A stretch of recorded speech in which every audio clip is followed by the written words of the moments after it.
morning, everybody, or good afternoon as we just crossed into the afternoon session. It's probably the most difficult time to speak when I'm keeping you away from lunch. But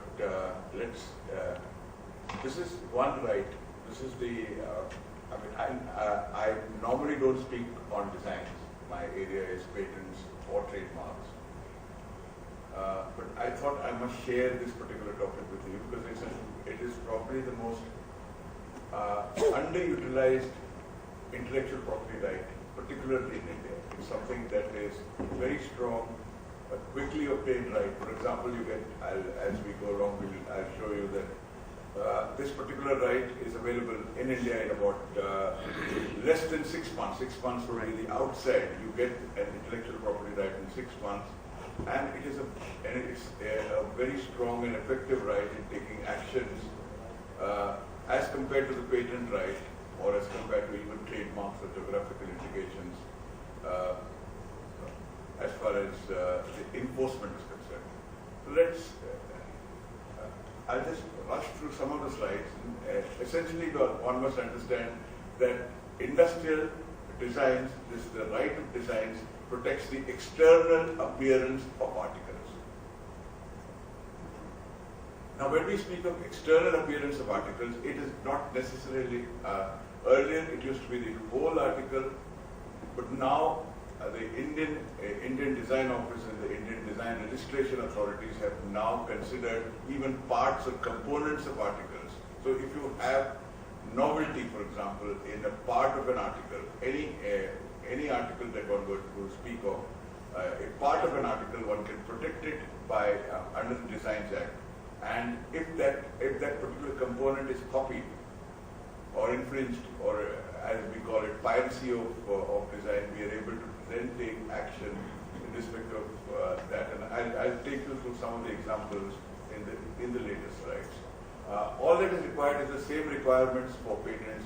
It has to be new, it has to be original, and unpublished before the date we make the application. As usual, we have 4 design offices. They are the same as the patent office in India.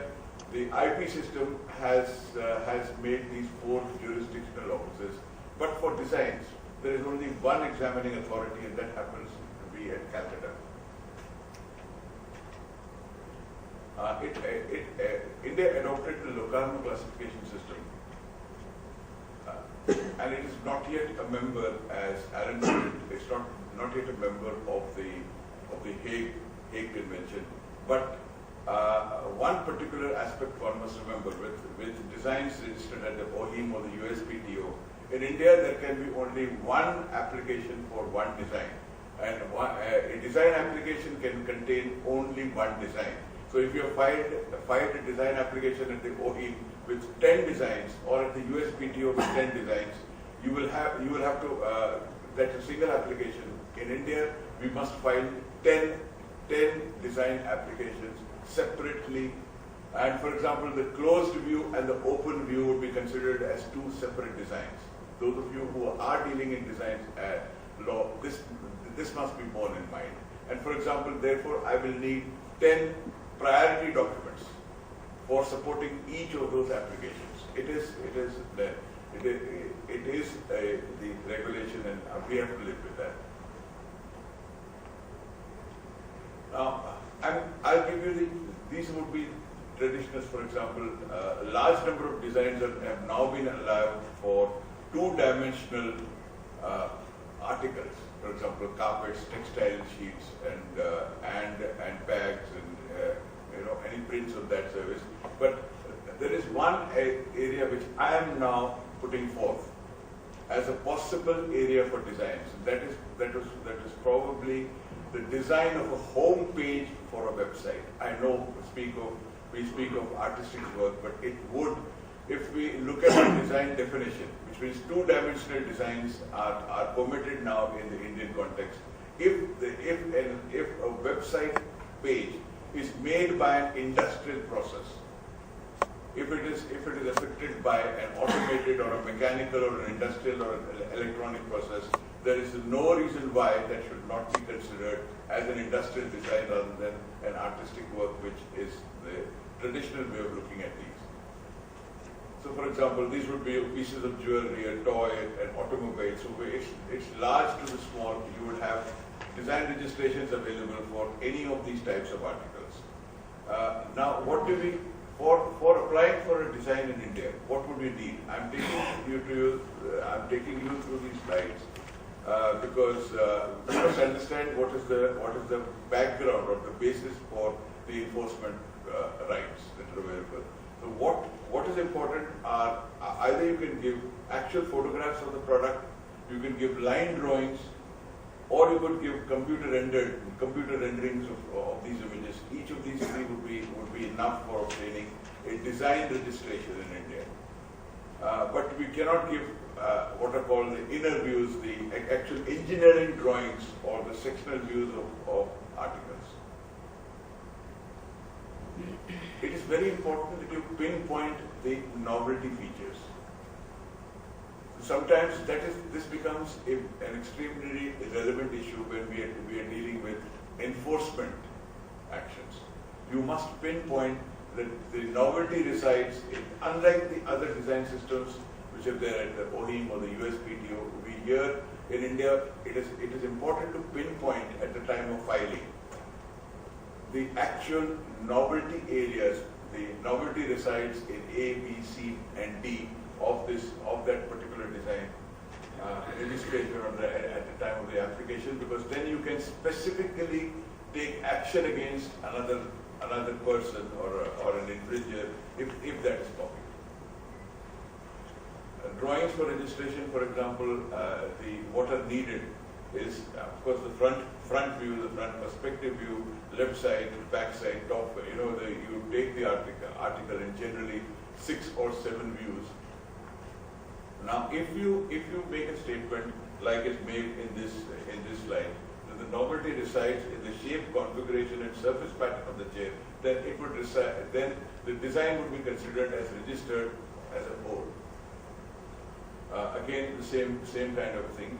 Here is a photograph of cartons where that's been done.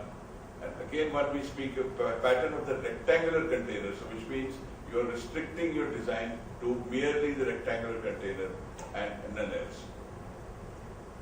There are, of course, certain designs that are prohibited from registering. An important aspect is number D. D speaks of scandalous or obscene matter. If there is something of that nature, here designs of that type or which contain matters that would be objectionable or which are likely to hurt the religious sentiments of people, that would not be considered as registrable in India. Now, all designs, once they are registered, are now open to public scrutiny, and then they're of course open for cancellation proceedings. This is the important issue. For example, it's a very reasonably costing right. You can get a design right in around $300 to $400 is the cost for obtaining a design right, and it is obtained within 6 months. So you can get within 4 or 5 months the design right is obtained, and you can enforce immediately thereafter. Now, as opposed to that, for example, a patent right is anything up to 4 years. And it would cost anything up to $3,000 to $4,000 is the total cost of obtaining a patent right in India until final grant. Now, if this is the position, now again, trademarks we are talking about 2 years, minimum amount of 2 years, and about $700 to $800 as far as the trademark cost. So it is the least expensive of the big intellectual property rights that are obtained, and the fastest, and let's as I take you to some of the cases, very legally enforceable right. Of course, like other rights, like other statutory rights, designs are subject to cancellation. So, which means if you have obtained the design wrongly, if you have obtained the design incorrectly for any of these reasons, the design right itself can be cancelled. And an important area for people to understand that the assignment deeds, if you are going to assign a design from an inventor to an assigner, or from one assigner to an assignee, the assignment must be complete within 1 year. If it isn't completed, and that is a requirement of a peculiar design requirement, you can't wait beyond the 1 year, otherwise you have to go through the entire assignment process all over again. As far as the design right in India is concerned, we have only civil remedies. As you know, there are two types of remedies, the criminal remedies and civil remedies. And for other intellectual property rights, for example, trademarks, copyrights, we have criminal remedies also available. You can go to a criminal court and enforce or punish the infringer. In India, for patents and designs, we have only civil remedies available.